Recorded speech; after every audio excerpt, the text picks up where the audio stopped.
What's going on, YouTube? My name is Zachary Kramer with Progressive Payment Solutions, and welcome to the PPS vlog. Today, we have a very special guest with us. We have Natalie Krul from Klever Strategies. Welcome, Natalie. How are you today? Thanks for having me on. I'm happy to be here. Awesome, awesome. So, what we're going to be talking about today is vlogging and how it can help your business. So, just to backtrack a little bit, a few months ago, I had a conversation with Natalie about this, and that's where my YouTube channel really started. I started blogging and making vlogs to complement that.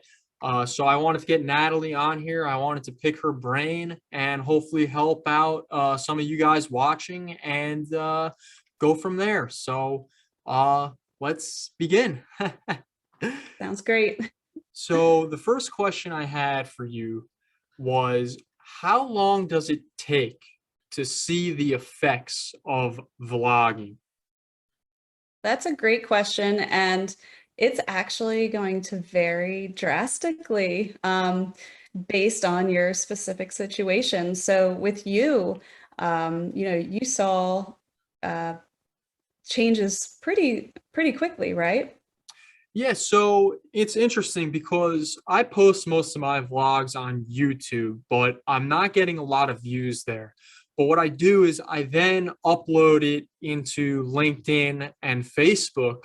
And when I do that, I get a lot of traction. But most of the traction that I'm getting so far, and keep in mind, this is only week 15 for me, is people in my inner circle already. So it's keeping me at top of mind, which in my personal opinion is probably more important than finding new people anyway. Yeah, and that makes a lot of sense because when you start out with blogging, especially on YouTube, one of the things that is going to factor in is going to be your market. So, for example, are there a ton of other vloggers out there on YouTube blogging about that specific topic that you're putting out there? And if there are, that just means you have a lot of competition. And so, it will take some time to get recognized and move up in your rank for different search terms on YouTube. And that's one of the reasons that going to Facebook, going to LinkedIn, basically go to where your target audience goes on a lot. So whatever social platforms that they're going to, or any other types of video platforms that they might be searching for content or answers to their questions.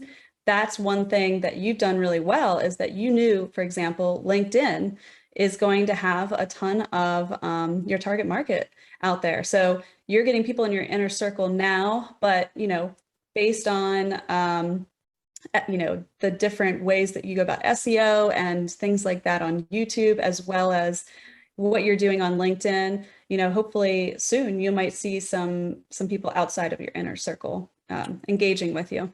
Absolutely. And so that actually kind of ropes into my follow-up question or questions. Do you think YouTube is the best platform to upload these videos? And for the actual video, can you upload it multiple times to different platforms? Yeah, so you definitely want to look at lots of different platforms.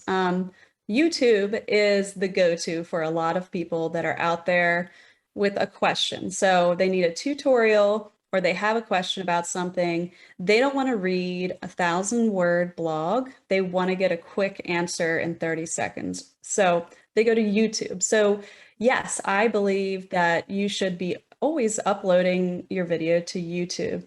And we'll talk in a little bit about when you do that, like best practices, just to Mhm. make sure that that traffic is, you're trying to bring it back to your website or, landing page of some sort. So YouTube, yes, but just like I said, uh, you have to look at your target audience and see where they hang out. Is it also on other places like Facebook, Pinterest? Maybe, if you're in a certain industry, it might be TikTok. So you Absolutely. really have to look at all of the different options Instagram, IGTV, Facebook, Facebook Live. Like there's a lot of different things out there that you should be also considering and posting to, because you really want to make sure you distribute that content in the most places that will really give you the most bang for your buck. Absolutely. Couldn't agree more. Now, when you are going to be making your vlog, for example, I make my vlogs about my specific blog posts that I've already written about. Does it help with SEO that I link them together on the same page?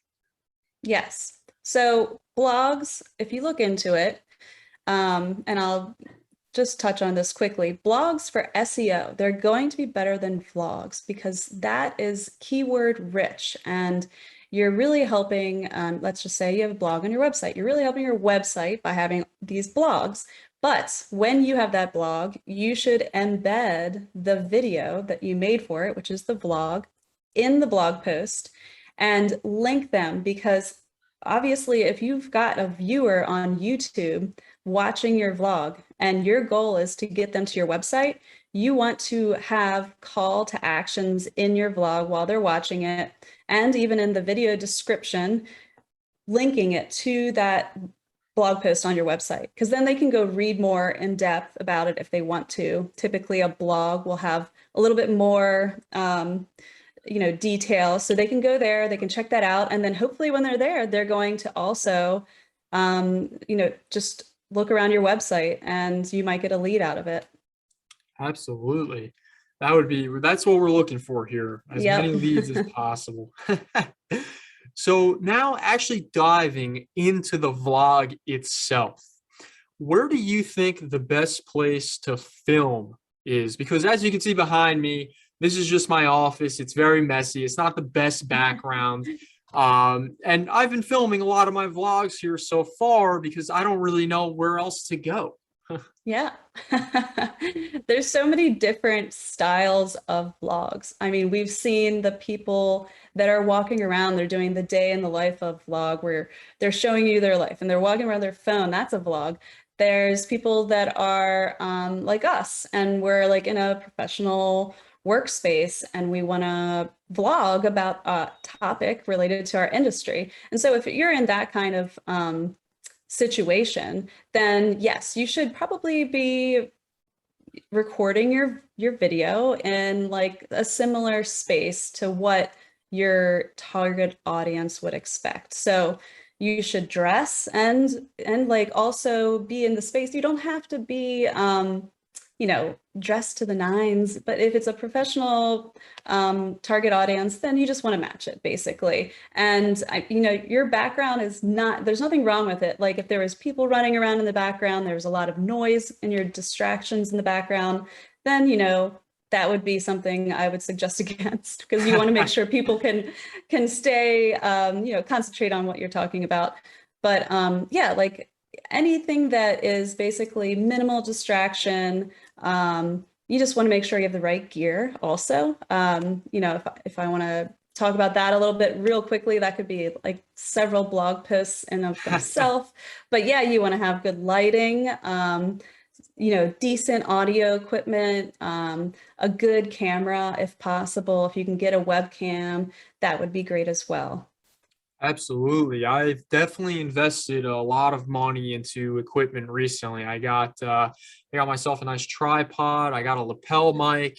And then for my Zoom calls, I actually upgraded my webcam as well to Logitech 4K camera. Brio But did you get yeah, the that one. Brio? Yes, that's the one I have. I love Oh, it. I was okay. going Yeah, to it suggest works. that. It works Yeah, nice, but it is. it was tough to get, honestly. Not to get sidetracked, but with all these shortages, it was kind of hard to Mhm. find. Yeah. Well, I'm But glad you found it. Yeah, but that's great. I mean, the webcam, it actually has great audio as well. I know I've got a Yeti here, but you don't necessarily have to do that when you're starting out vlogging, just as long as when you record yourself, do a test recording and make sure that people can see you, it's clear, it's somewhat good quality, and that your audio is coming through pretty well. awesome. And my final question is, what can somebody do to improve the reach of their vlog? Should they push it through like Google AdSense or Facebook ads, or should it just be natural? So there are a lot of things to do to improve the reach. You know, one thing, obviously, let's publish it to more than one platform, especially when publishing it to those platforms is free. You know, I always try to go the angle of anything that's free, let's do that first. And then if we have to get into putting some money into advertising, great. But publish to more than one platform. Like I said earlier, make sure it's the platform that your target audience is going to be on. Maybe pick three. If you do the research and you find there's some like top three, pick those. Also, when you publish to something like YouTube, let's just use that as the example for this. Make sure you complete your profile. Actually, completing your profile with all of the keywords and information and details is going to help you get you know, more visibility out there, more impressions, more reach, okay? Make sure you create an eye-catching thumbnail. Some people forget to do this, and it Yep. can really help when people are scrolling through all the videos. Try to do that. You can always use something simple like Canva to create your Yep. thumbnails. You know, there's really a lot of free options out there, so make sure you do that. Don't forget to ask your viewers to subscribe. I sometimes forget that as well, but yep, make sure about that. Make sure you put it on your website. That's another way that you can get reach. So embed it as a video on your website. Don't put a link to YouTube. You don't want people leaving your website. So Okay. embed the vlog. What else? And when we get to SEO, just make sure that you complete all of the tags, the headings, the description, and just ensure that those keywords that you're using make sense. So you have to do a little bit of SEO research, Google keyword planner, that kind of a thing. Make sure the search volume for those keywords is good and that you're looking at how much competition you're going to have. So that's just some things that you can do that are free. Yep. And then if you really think that it's worth it to get into like boosting a post or something like that and using some advertising, then you can go there. But I would say start with the free options. Okay. So definitely a lot of things that we packed into this very Yes. short interview. I don't want to make Natalie talk much longer. We don't want her to give all her secrets away. But if you're interested in learning more about vlogging or blogging, definitely hit up Natalie at Klever Strategies. She's unbelievable. I work with her all the time. And thank you very much for taking the time to do this interview with me. Thank you. It was a pleasure. And you know, have me back anytime. Absolutely. All right. Well, anyway, thank you for watching, guys. And if you like this video, please like, comment, and subscribe, as Natalie said. It really helps us out a lot. And until next time, see you later.